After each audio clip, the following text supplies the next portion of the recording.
अस्सलाम वालेकुम दोस्तों, कैसे हैं आप? खैरियत से हैं?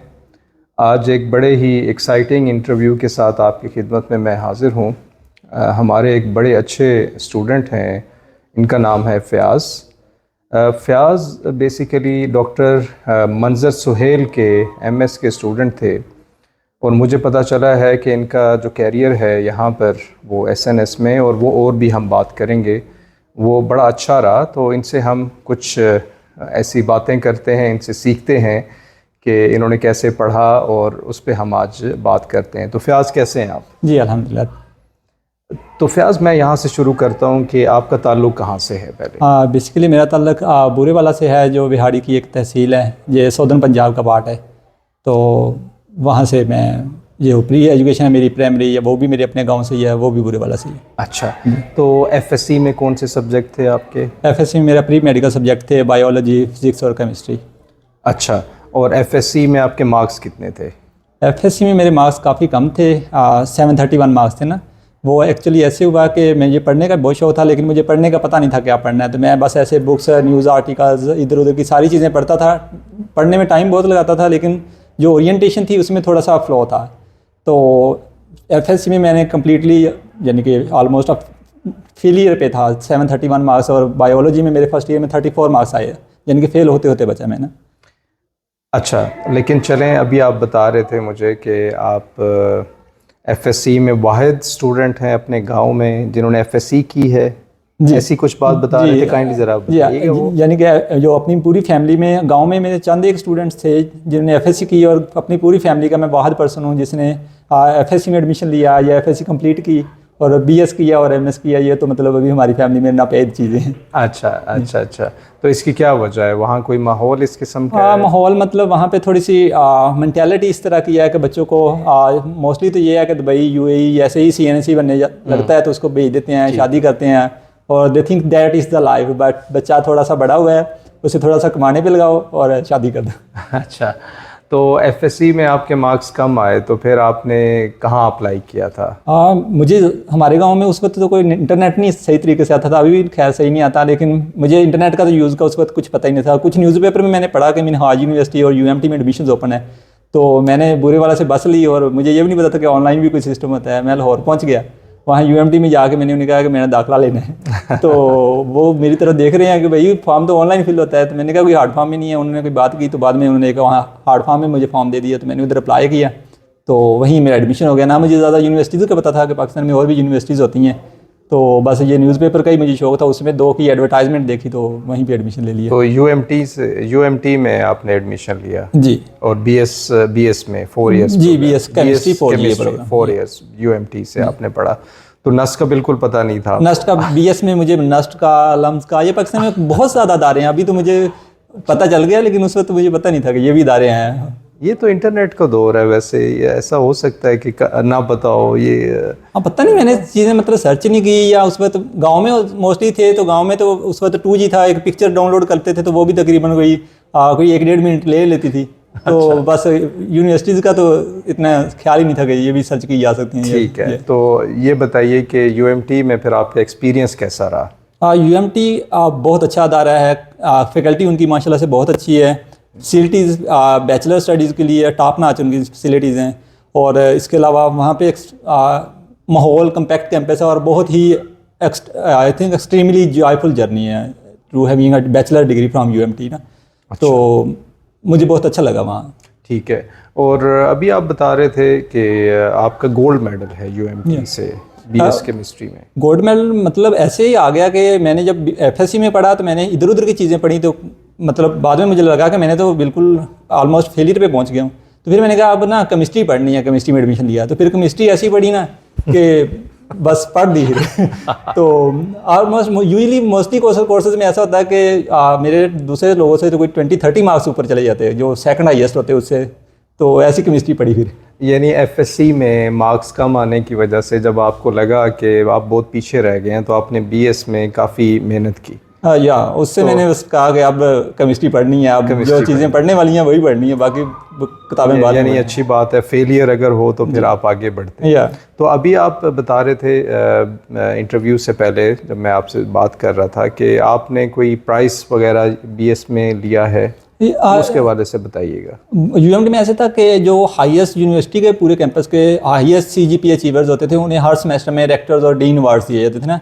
तो जो मुझे पहले 3 सेमेस्टर में डीन अवार्ड मिला है जो कि थोड़े से कम जीपीए वालों को मिलते हैं, और बाकी जो आउट ऑफ 4 होते हैं मैं 5 सेमेस्टर लगातार मुझे वो, यानी टोटल मुझे डीन और रेक्टर अवार्ड्स 8 में से 8 सेमेस्टर्स में मिले हैं, जो कि यूनिवर्सिटी का आई थिंक हार्डली 1% स्टूडेंट्स को मिलते थे। तो वो अवार्ड क्या होता था? कैश प्राइज होती उसमें ये होता है कि शील्ड देते थे और उसमें आपकी हमारी मतलब 3 से 4 क्रेडिट आवर की, जो डीन अवार्ड था उसमें 3 क्रेडिट आवर्स की, और डायरेक्टर अवार्ड में 4 क्रेडिट आवर की फ़ी वो ख़त्म कर देते थे। ऑलमोस्ट पर अवार्ड 40,000 प्राइस उसके साथ एसोसिएटेड था। अच्छा, और वहाँ फीस कितनी थी एक सेमेस्टर की? उस वक्त फ़ी थी पर सेमेस्टर 72,000, लेकिन वो क्वार्टर्स में लेते थे तो तकरीबन 36,000 पर 3 मंथ देते थे। ठीक है। और आपका सीजीपीए कितना था बीएस में? बीएस में मेरा सीजीपीए 3.95 आउट ऑफ 4 था। Out of 4। और जो आपका सेकंड पोजीशन पे स्टूडेंट था उसके कितना सीजीपीए था? उसका था 3.85 आई थिंक। अच्छा, ठीक है। फिर आपने बीएस कर लिया, तो फिर वहाँ एमएस यहाँ आप नस से फिर आपने किया, और वो हमें पता है नस से किया, उसकी क्या वजह थी? उसकी मैंने पाकिस्तान की कुछ यूनिवर्सिटीज़ में अप्लाई किया एमएस के लिए ना, लेकिन नस्ट में ये था कि ये बहुत बड़ा अदारा है ना, यानी कि मैं यूएमटी में था, तो यूएमटी तो वैसे ही हम यूजली खुद को ना एक छोटे लेवल की मखलूक ही समझते हैं। तो मैंने नस्ट में अप्लाई किया, तो उस वक्त कोविड का दौर था, तो इन्होंने मुझे ईमेल की कि चाहे आप कैंपस में आके इंटरव्यू दे दें चाहे आप ऑनलाइन दे दें। तो मैंने कहा मैं तो कैंपस जाऊँगा, क्योंकि मेरा कौन सा एडमिशन होना है, तो कैंपस तो देखे आऊँ। मैं लिटरली यहाँ पे 9-10 बजे आया, मेरा इंटरव्यू 11 बजे था, मैं 2 घंटे यूनिवर्सिटी घूम के देखता रहा, फिर मेरा इंटरव्यू हुआ, उसके बाद फिर मैं सारी लाइब्रेरी, अभी मेरे पास वो सारी पिक्स हैं, तो मैं पूरी लाइब्रेरी इधर उधर सारी नस्ट, मैंने कहा अभी तो नहीं आना, मैंने ये आखिरी दफ़ा ही है, तो नस्ट में देख जाऊँ। तो दैट वाज अ ड्रीम कि मैं नस्ट में आ जाऊँ। और जब मेरा एडमिशन हुआ तो मेरी मेरिट पोजीशन 2 थी, और मैं उसको बार बार देख रहा था कि मतलब एक ही बंदा था जिसके मुझसे मेरिट अच्छा था। तो that was surprise for me. तो आपने नस्ट का कैसे सुना था यूएमटी में? वहाँ लोग बातें करते थे नस्ट की, या कैसे पता चला नस्ट? नस्ट में मेरा एक दोस्त इधर ही था, I8 में रहता था, तो उसके भाई इधर पढ़ रहा था, तो उसने अप्लाई किया, तो मैं उस वक्त घर था कोविड के दिनों में, तो उसने मुझे कहा कि मैंने नस्ट में अप्लाई किया है, तो आपने भी अप्लाई करना है? तो मैंने उसे कहा कि ठीक है मैं भी कर लेता हूँ, मैंने अप्लाई कर दिया। फिर उसने बताया कि इसके लिए तो गेट भी चाहिए ना, तो फिर मैंने एडमिशन के बाद गेट के लिए अप्लाई किया, तो एनटीएस का गेट उस वक्त रिक्वायर्ड था, अब भी रिक्वायर्ड है, तो वो मैंने एनटीएस का फिर गेट दिया, उसमें मेरे 78 मार्क्स आए, तो उस बेस पे, और सीजीपीए कम्युलेटिव स्कोर था इंक्लूडिंग इंटरव्यू, तो उस बेस पे एडमिशन हो गया मेरा। अच्छा, तो फिर क्या फीलिंग थी जब आपका एडमिशन हुआ नस में? मेरे कुछ दोस्त थे बहुत करीबी, तो मतलब उन्होंने मुझे कहा हुआ था कि आपका एडमिशन हो जाएगा ना नस में, लेकिन मुझे यकीन नहीं था।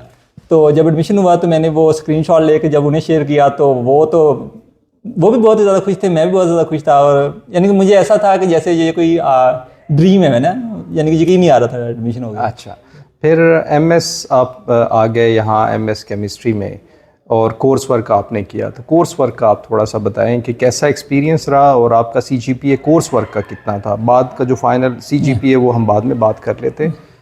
यहाँ पे जब कोर्स वर्क स्टार्ट किया तो दैट आई थिंक वो इस लेवल का है कि एमएस के स्टूडेंट्स को ही पढ़ाया जाए, यानी कि वो काफ़ी एडवांस लेवल का है जो कोर्सेज हैं, और जो फैकल्टी है वो माशाल्लाह से बहुत ही वेल एक्सपीरियंस है, जो भी वो कोर्स पढ़ाते हैं उनकी बहुत अच्छी ग्रिप है माशाल्लाह से। उसको जितना जानना की ज़रूरत है, जितना जाना जा सकता है, जितना स्टूडेंट पूछ सकता है, उससे ज़्यादा उन्हें पता है, तो ये बड़ी अच्छी चीज़ है, यानी कि स्टूडेंट के लिए कोई मसला नहीं होता।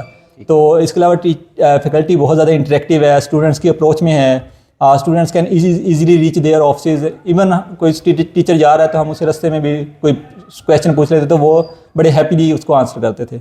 और कोर्स वर्क में मेरा जो सीजीपीए था वो 4 आउट ऑफ 4 था कोर्स वर्क। अच्छा, 4 out of, very good very good.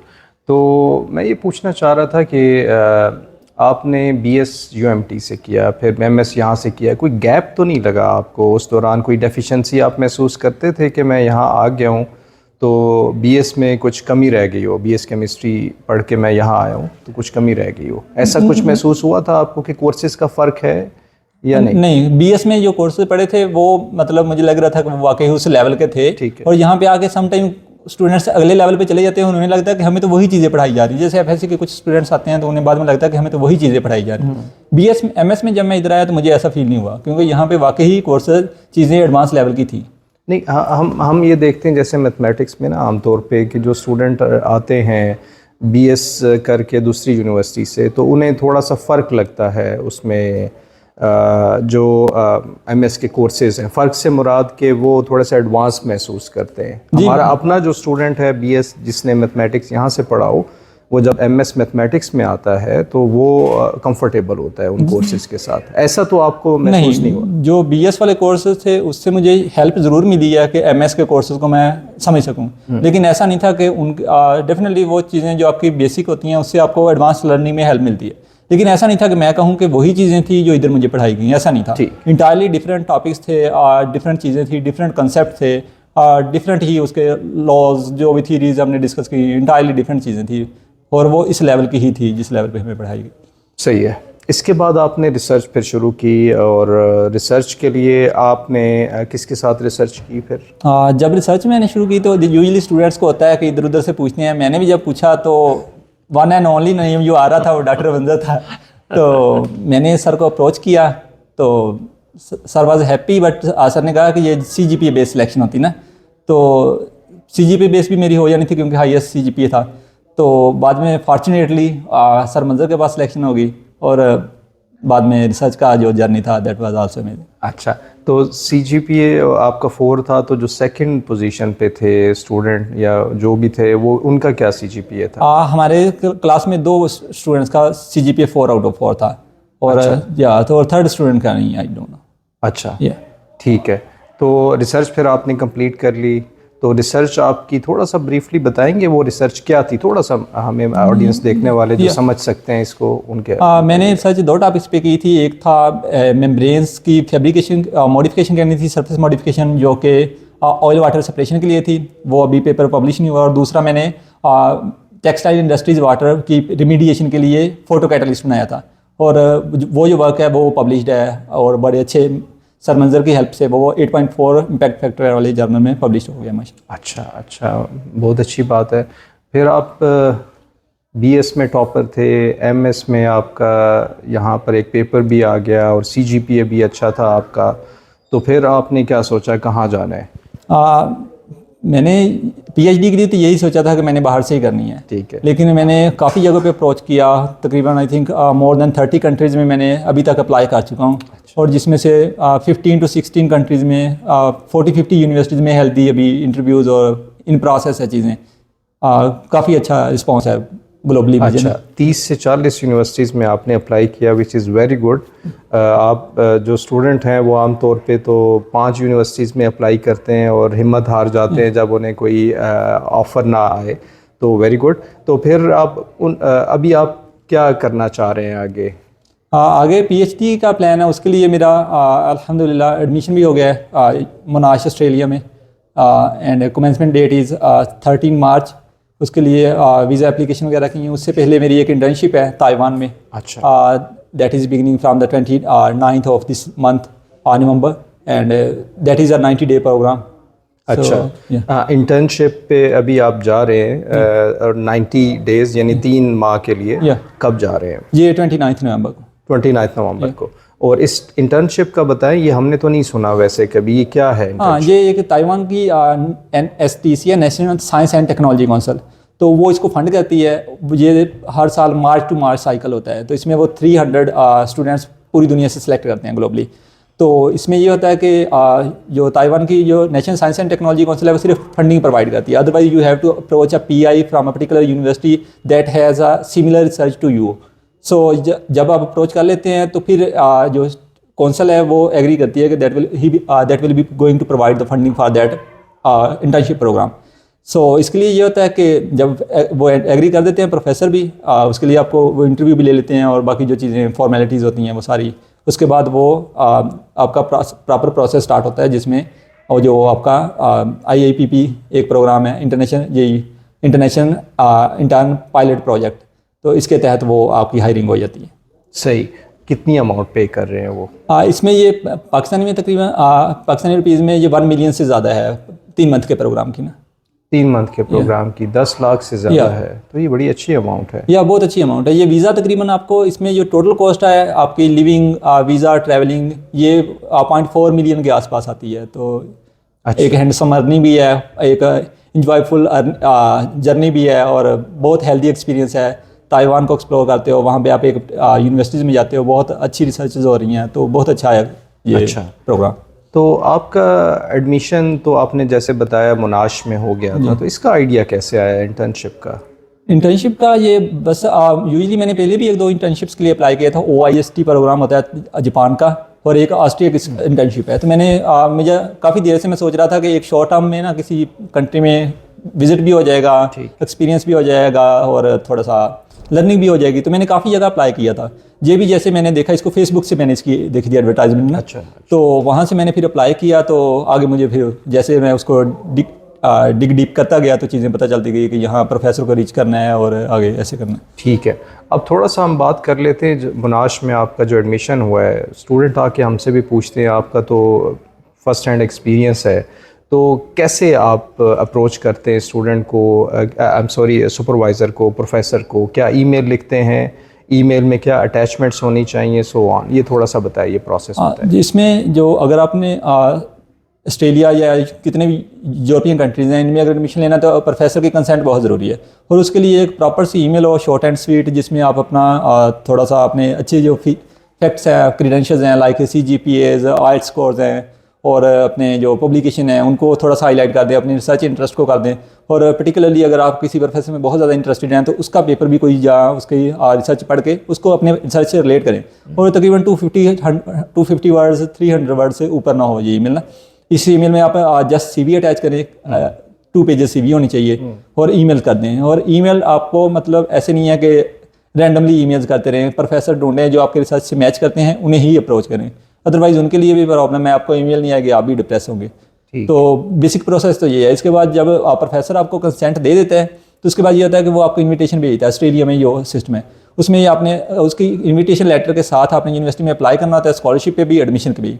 Scholarship और एडमिशन के इंडिपेंडेंट डिसीजन होते हैं, लेकिन मोस्टली PhD के लिए आपको स्कॉलरशिप भी मिल जाता है और एडमिशन भी मिल जाता है अगर आपको प्रोफेसर की कंसेंट मिल जाएगी। तो ultimate criterion is the professor consent if anyone is interested having a PhD degree from Australia. Australia का थोड़ा सा बताएं, इसकी रिक्वायरमेंट में IELTS भी है? या आर्ट्स में ये है कि किसी भी कंपोनेंट में 6 से कम बैंड ना हो और ओवरऑल 6.5 या 7 हो, तो that is perfect score for PhD degree in Australia. अच्छा, तो दूसरी जगह पे भी ऐसे ही था? आपने यूरोप में भी अप्लाई किया होगा, USA में भी? US में जो अच्छी टॉप की यूनिवर्सिटीज़ हैं वो usually required a bit high score, like some universities demands 7.5 score with not less than 8 in speaking, क्योंकि उन्होंने कुछ TAship करवानी होती है, तो वो कहते हैं कि बंदा वेल आर्टिकुलेटेड हो। तो दैट्स वाई अदरवाइज यूरोप में या ये जितने भी ऑस्ट्रेलिया, न्यूजीलैंड वगैरह, इधर कहीं भी अप्लाई करना है तो 7 score is perfect with not less than 6 in any band, any module.